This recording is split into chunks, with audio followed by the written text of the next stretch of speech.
Hello, everybody. I'm Lorraine Sellars of the Acts Movement, and tonight we have something really special for everybody. So I hope you're excited.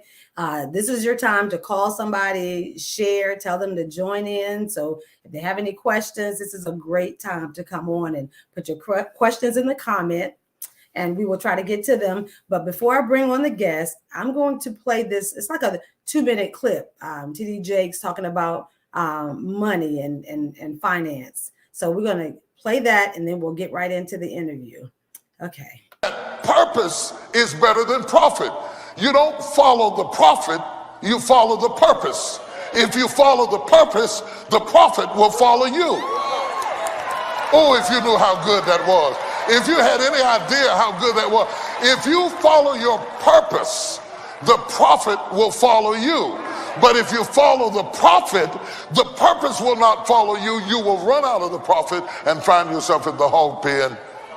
The prostitutes will leave you, the friends will forsake you, and there you'll come to yourself and say, wait a minute, I'd rather be a servant, a hired servant, and have my purpose and be in my Father's house than to be out here with money and not have purpose. Are you hearing what I'm saying? So this is the balance that we have to have.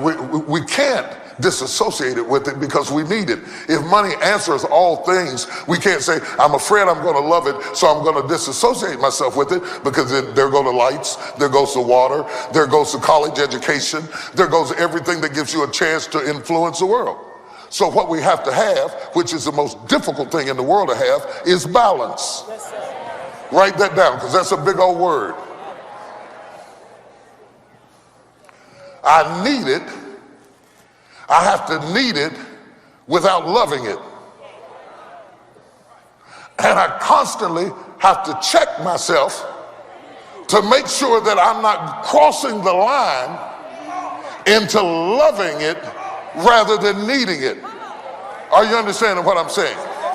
This is one of the reasons that the Lord set up tithes and offerings. It wasn't just for the stabilizing of his house. It was for the breaking of the curse that comes with having stuff. When you bring the tithes, you're saying, Lord, I don't have anything that I lift up above you. You are highest in my life.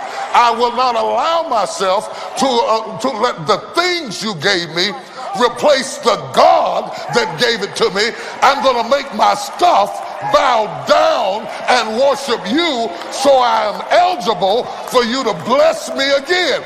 Can God trust you with the blessing? Or would you run off with the blessing and forget the God that gave it to you? I don't know who I'm talking to, but I'm getting somebody ready for what is about to happen in your life. Pressed down, shaken together, running over in your life. Wow, that was good. I like the way he said, I have to need it without loving it. We have to need it without loving it. That was really good. Okay, so I'm going to bring on the guest for tonight.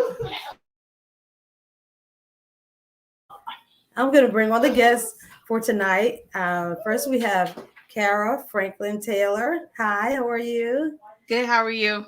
Good. And then we have Carolyn Taylor. So we have a mother-daughter duo tonight. So I'm really excited. This is going to be great. So I'm going to let you you both introduce yourself, whatever way you choose, and then we'll just get into it and start talking. Okay, who wants to go first? Age before beauty. All right. Good evening. I am Carolyn Taylor. I am so glad to be with you all this evening, to be able to share the knowledge that I've gained over my lifetime. I've been here for a minute. And just to see how God leads us financially, and focus on how we are to use our finances, not only for our own purposes, but for the glory of God. Good evening. My name is Carolyn Taylor, the daughter of Carolyn. I am just excited to be here tonight as well and talk a little bit about finances and some of the things that I have learned along the way from my mom's teaching and things that I've read in the Bible, and just kind of how we came to this place. That's great. That's great. Well, welcome, and thank you all so much. And what's really unique, I think it's really nice, is that you both are Reverend Kara and Mhm. Reverend Carolyn. I Mhm. like that. So that's really, really unique. Okay, so let's jump into it. So let's talk about first, what is your relationship with money? I mean, did you grow up knowing about money? Were you taught that in the home, or was that something that you learned yourself from research and reading and experience? My relationship with money began with my father. He always stressed the importance of being smart with our money. Even when we started working, he would tell us that do not take off your job unless you absolutely have to, because that's your money in the bank. Your Wow. leave is your money. Mhm. And then, as we delve into the Bible, the Bible teaches us about tithing, and I believe that tithing is not just for our finances; it's just the discipline that God teaches us when we tithe and we think about not keeping that money for ourselves. And plus, it covers us not just with our finances, but every area of our life. So it started with my dad, and then with the Word of God, and starting to tithe, and that gives us a purpose and a discipline if we can take that money and give it to God first. That's That we good. will put other things in our lives first before put God first before we put those other things is a reminder. Yeah, that's good. Mhm. I think that that relationship with money has passed down to me. I can remember just even from a little girl, my mom really enforcing the importance of tithing and being a good manager of your money. So for as long as I can remember, I've been actively managing my own money, even if it was $10 when I was 7 years old, right? And so that has carried with me into adulthood and making sure that you do tithe first, making sure that you have a budget and a plan for how you're going to allocate your funds and spend your money. Even from, like she said, my granddad, make sure you go to work, make sure that you have your finances in order is very important. So for me, it started at a young age and has just kind of carried through. Mm-hmm.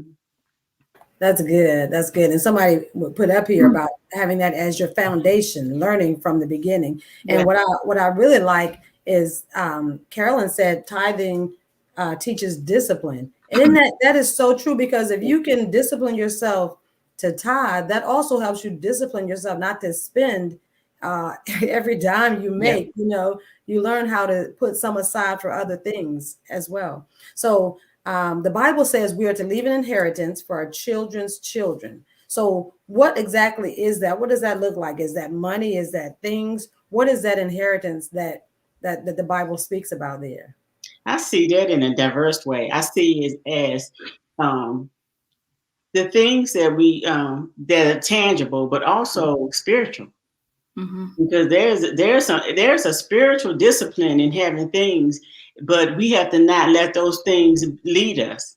And we have to be careful to realize that the things belong to God. They're just a gift that God allow us to have for a period of time while we're here, and then somebody else is going to get it. But a person that handles their finances well will leave an inheritance, a tangible inheritance for their children's children, and in doing so, you build relationships with your family, and those disciplines come along with that. Yeah, Mm-hmm. that's good. I All would right. have to agree. Yeah. That's real I feel good. like it's in many forms, right? Spiritual and also tangible. Mm-hmm. That's all right. That's good. So let's see. Let's see. Carolyn Taylor, you retired, let's see, as a senior budget analyst. Is that correct? So you know all about budgeting that money and putting some money aside. So what can you share with us about the importance of budgeting? Even what is budgeting? Some people don't even know how to budget. So Mhm. share with us about the importance of budgeting our personal finance. And is there a connection between budgeting and wealth? Yes. Budgeting is so important. I don't even know how people live their lives, but I don't know how people live their lives without Jesus. I don't know how people live their lives without budgeting. I have always budgeted, and numbers have been important to me. for as long as I can remember. And working as even before I started working as a budget analyst, I worked as a accounting technician first. But I always budgeted my money since I've been working. I set aside money I made sure I had money for gas, money for food, and money. First of all, pay your tithes, have your gas money, food money, pack that lunch if you need to. I would treat myself once a week for lunch, to eat out for lunch, and make sure you have all of your bills covered, and for savings. The guy, I talked to a financial planner early in my career, and he said 10% for giving, 20% for saving. And I was like, ooh, I mean, that's cute, but everybody can't save 20%, right? Mm-hmm. My grandmother used to always tell me, she said, Carolyn, if you only save $5 that you're not going to go back and get, save that. So put your money someplace, even if it's a small amount, and save that amount and let that grow for whatever goal that you're going to have, because you want to buy a house later and things of that nature. That not for your car money, because you won't have enough money to put a down payment on a car, but when you want to make your big purchases like your house and for emergency, that money should be someplace where you're not going to reach. When your money is tight, you're not going to reach there to get it. You should have a separate savings account for those kind of things when your money's short that you can reach, but you should have a savings account that's not easily accessible. Mm-hmm. And make sure that you have something put away for your retirement.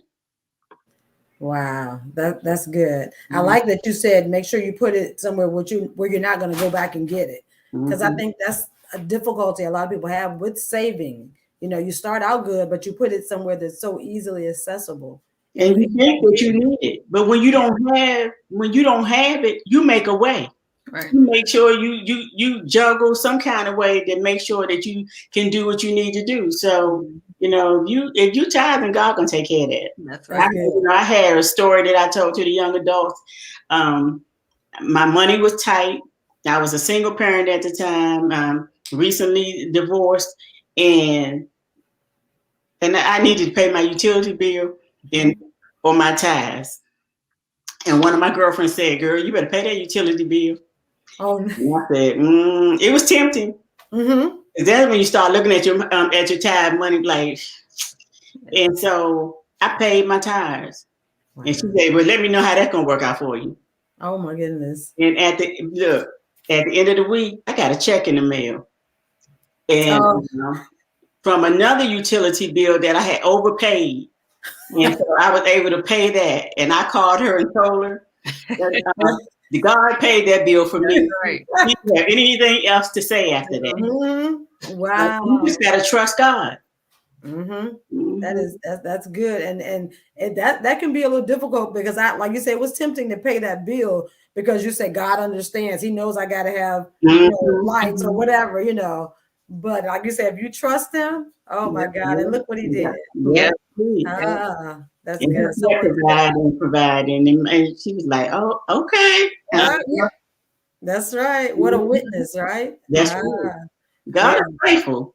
Yes. If we do what we're supposed to do, He takes care of us. He takes care of us. That's good. He might not do it the way you want Him to, but He takes care of us. Yes, that's good. Yes. Somebody said somehow tithing makes it so you have more money. It does. That's true. Yes, it really does. I don't know how God worked that thing out, but He did. He is the creator, so the money is His. Right. That's it. Yes, that's it. That's good. That's good. Okay. Look, so since you mentioned retirement, let's talk about that a little bit. So let's say you're self-employed, you're an entrepreneur, and you talk about putting money aside for retirement. What is there a percentage? Is there some kind of plan you should have for putting it away? There is a percentage, and it's based on how much you're making. And I would recommend having a financial planner to help you with that as that business grows. Yeah. How much money you should be putting in that business, because life happens, and we can, and if we don't have a way of always having that money automatically taken out and put into our retirement, sometimes we won't do it. And so It should be based on a percentage. Like if you work for a company or organization, then you can do a percentage. But when you work for yourself, you have to have the discipline to have the increase that each time. So at the beginning of each year, you need to look at your finances and see how much you can increase their retirement by. Because after 20, 30, 40 years, it's going to grow. Right. It's going to grow. And you don't want to be in your old age having to work. You know, we might want to work, but we don't want to have to work. That's right. That's right. That's good. Okay, so Kara, being the youth division director of the Sunday school at your church, First Mount Zion. Yes. Okay, good. Do you get the opportunity to have conversations about money and financial independence with other youth? In terms of the youth, we don't really have those types of conversations, but in the young adult ministry that I'm also a part of, we talk about all types of things. And money is one of those things. We've had conversations about tithing and how much you should tithe, what part of your paycheck you should tithe, the net or the gross. And then when you get your income tax check, do you still have to tithe if you didn't tithe on the right part of your paycheck? And so we've had those conversations amongst the young adults at the church. And so just everybody in kind of different places. And I'm like, well, I grew up tithing off the whole thing. So when I get my income tax check, I just keep it. Right? I already paid my tithe. And my friends have kind of been like, oh, you tithe off all of that? And I'm like, Yeah. So we've had those conversations, but everybody is, of course, in a different place. And then I think it's important to have those open dialogues with your peers so that people can kind of hear and understand your thinking and the process. And then they're also encouraged by what you're already doing. So that encourages them to do the same. And so not so much with the youth, but in the young adult ministry, definitely we've had those conversations as we kind of step into real adulthood now, right? Yes. Do you find that they have a hard time putting money aside, or I'm gonna say delaying gratification? Because I see a whole lot of young people taking trips, and I'm like, how? Sometimes I wonder how too. I'm like, where do y'all work? I need to work there.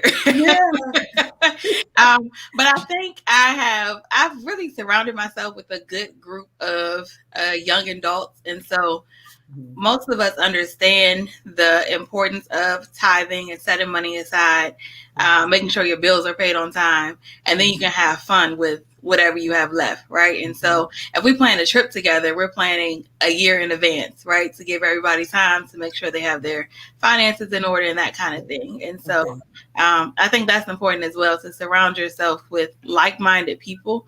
And then y'all can kind of work together. That's good. Yeah. Definitely. Okay, so it takes so long to recover when finances are not in order. And you think about the things that you purchased. Did you really need it? You know, I mean, life does happen, and you might lose a job or have an illness or something like that causes you to have financial difficulty. That's different, right? But because you use that charge card, because it's cute.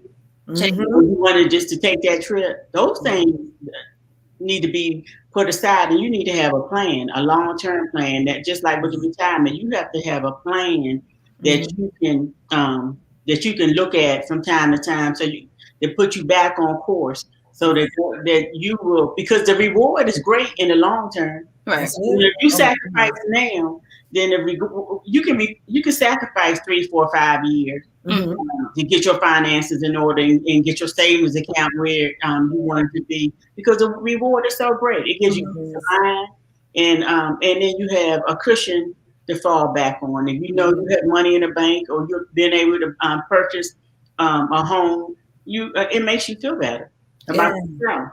Yeah. And I always say, if I have to pay it back, I don't want it. I know. I feel the same way about the credit card. If I got to keep using that, I don't want it. Right. Yeah. Because sometimes you pay back so much more than you start with. You could have saved that. Yep. That's good. You could put on those cards. You definitely could have saved that. That's good. So what would you say is the secret to a single young person who's renting but wants to purchase a house? You know, but you're paying rent, so that money is going to the rent. How do you It's save hard. money to move into a home? So I just purchased the house. I'm almost year 2. So Congratulations. I think that you have to have a budget still. It can be hard to pay rent and try to save to buy a house. But I think that being knowledgeable of what it takes to actually buy a home is important. Sometimes you don't need as much money as you think you need to put down on that house.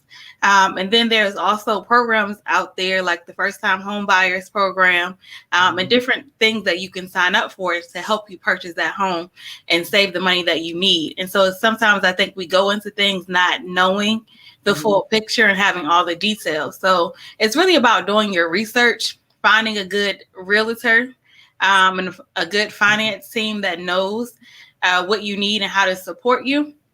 And then making sure you have a good credit score. I think that's probably number 1, right? Making sure your credit is good so that you can get the home that you desire. And then just having a plan and being knowledgeable. So it's definitely possible to buy that home, even still paying rent and all your other bills and those things. You just got to know what you're up against and have a plan, right? It might take 2 or 3 years, but at least you know what you're working toward. And then when you get to that point, you can go and find the house that you really want or desire.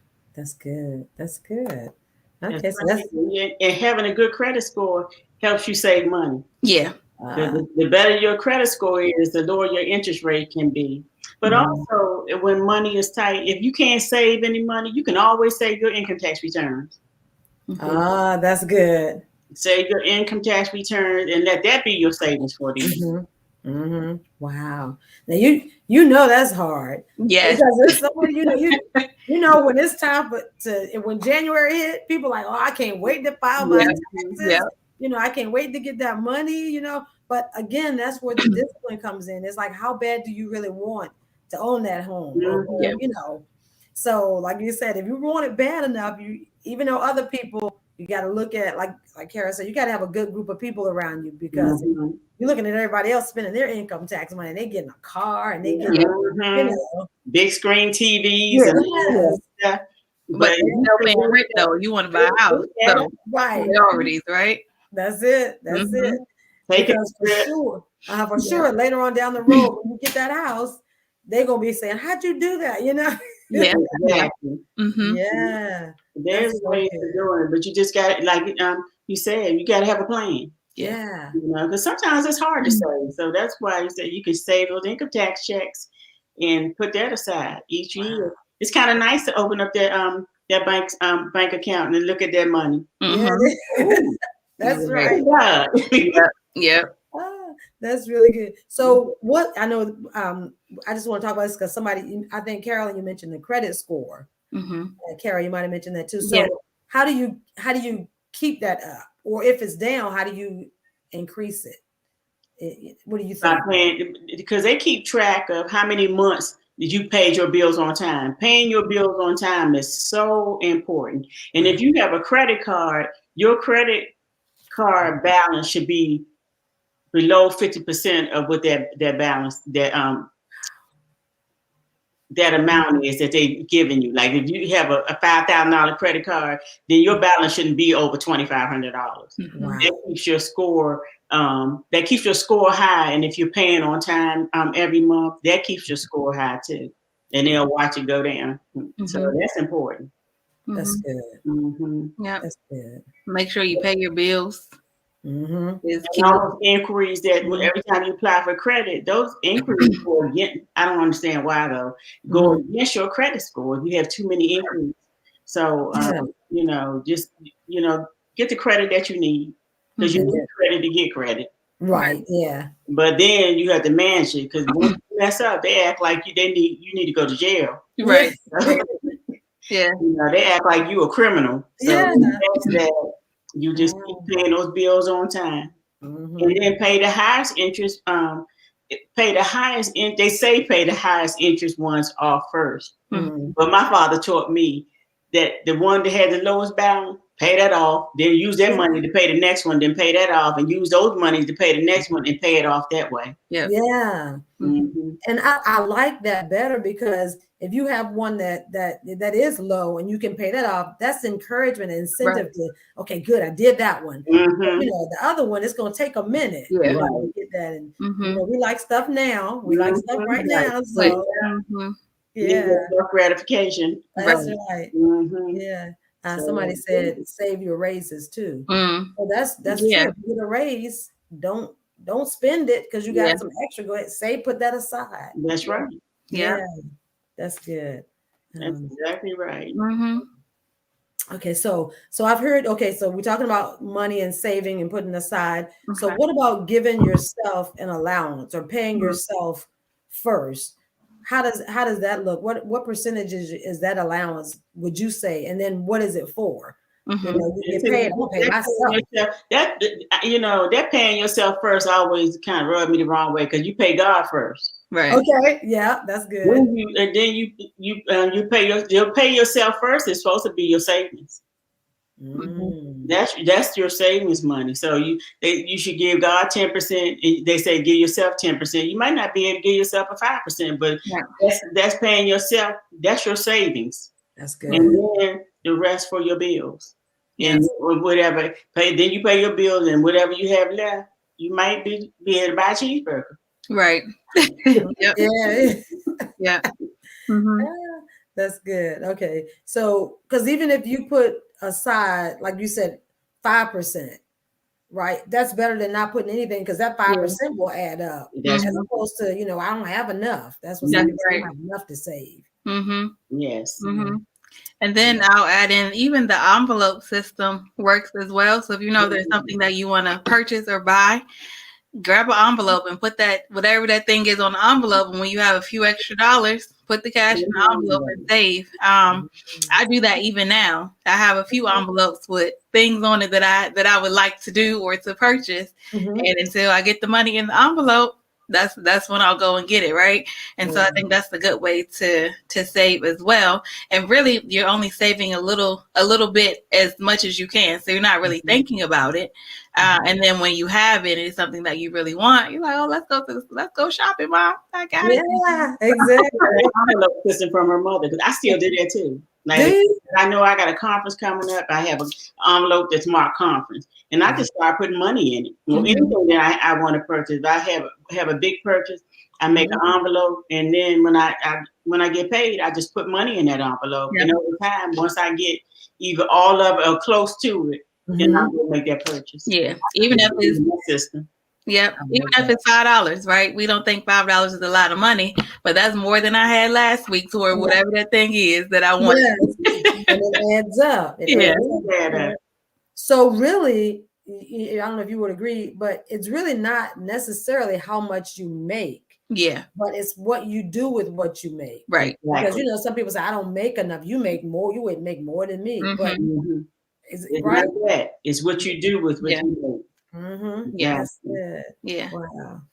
So is there such a thing as good debt? Absolutely. Your mortgage is your good debt. Yeah. Your student loans are your good debt. Okay. Even though when you buy a house, they still looking at all of that stuff. So, you know, when I bought my house, I thought student loans was good debt. They like, it is, but it's still going toward against your debt to income ratio. I said, oh, okay. So it does go against your debt to income ratio, but that's your good debt. It's your credit cards is your bad debt. Okay. Wow. Even though that you have at least one. Yeah. So is that when you put those student loans in, what is it, deference or whatever, or is that even if you're paying them along the way, it's still, they still look at that? They're gonna look at it. Yeah. Either way. They look at how much your monthly bill should be, even if it's being deferred against your debt to income ratio when you make that purchase. Yeah. And then this just came to me, a trick that I learned in seminary about student loans is that if you pay the interest along the way, then when you graduate, your loans are only what you borrowed. So you don't have all that extra added cost, right? So if you borrow $10,000, you owe $10,000 because you paid the interest along the way. Oh wow. Okay. Mhm. That's good. That's good. That's good information for somebody. Yeah, Mhm. definitely. Okay, so we all love spending money. That's just, we work and we want Yeah. to spend some of what we work because make because we work hard. Yep. And we all need or want more of it. Sometimes it's a want. We just want more. Mhm. But saving can be, the hard part. So what's the balance between saving for the future and living the life that you want right now? Is there a balance, or do you just need to wait? Mhm. I think there's a balance. I think that you can do, once you've been, I said you had to make a sacrifice for a while. Once you've made that sacrifice for a few years, the Mhm. balance is a little bit easier because then Mhm. you're in a rhythm that that you're saving, that you're tithing, and you're saving, and then and Mhm. now you can do some things because you're gonna watch God move because God's gonna Mhm. move. That's Mhm. good. So he's gonna make it so that you're gonna have some joy in that money, and then you see His glory. Because remember, God always want to be glorified. That's it. He's gonna show Himself faithful to us. Yeah. Mhm. We're faithful to Him. God Mhm. honors our obedience. Right. So I've never seen it fail. Mm-mm. And I think that's where tithing comes full circle. Mhm. You gotta, God is always first, right? And we show that even in our tithes. And so you can have a little bit of fun with your money and save at the same time. Mhm. Um, Sometimes it's hard, sometimes it's tight, but I've seen for myself, just looking at my finances, like, oh Lord, I don't know how this is going to work. And then I'll get money from somewhere I wasn't even expecting. And I'm like, oh, okay.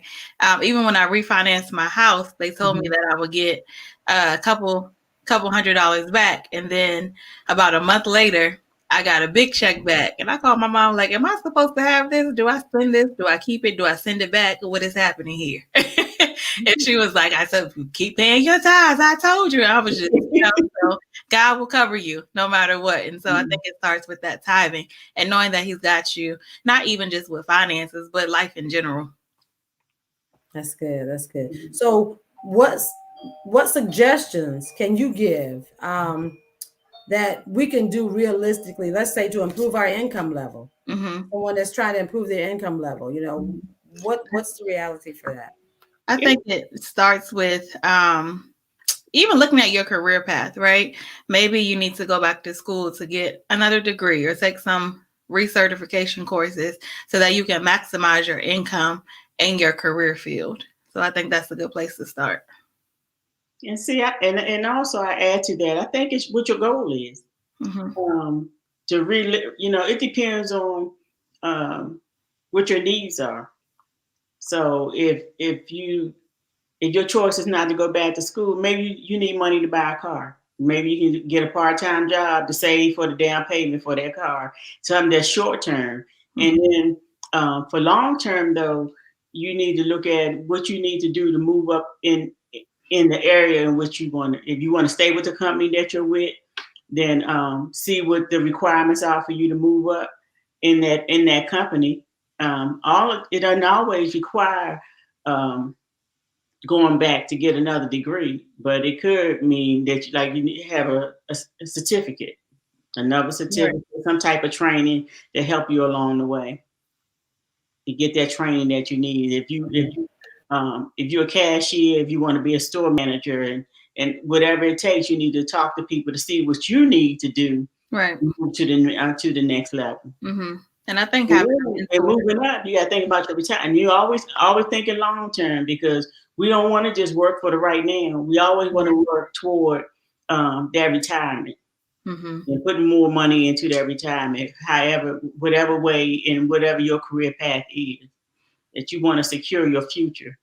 Mm-hmm. And sometimes we don't know what to do. So I think having a mentor is good too if your goal is to elevate in your career and stay where you are along that path. And just having people in place that you can talk to, who can give you advice, who you can kind of bounce ideas off of that are where you want to go, Mm-hmm. and kind of help you set a plan. That's good. That's good. And one of the things I thought about too when you were talking is investing in your own financial education. Mm-hmm. Mm-hmm. You Mm-hmm. know, plenty of books out there to read, a lot of YouTube information right. out there. Yeah, so all that stuff Mhm. I think is good. And just like both of you have been saying, you gotta do it right. You know, you Yeah, gotta put God first. that's Mm-hmm. You right. put him first, he'll even give you the answers. You'll get the Yeah. wisdom. You'll yeah. Yeah.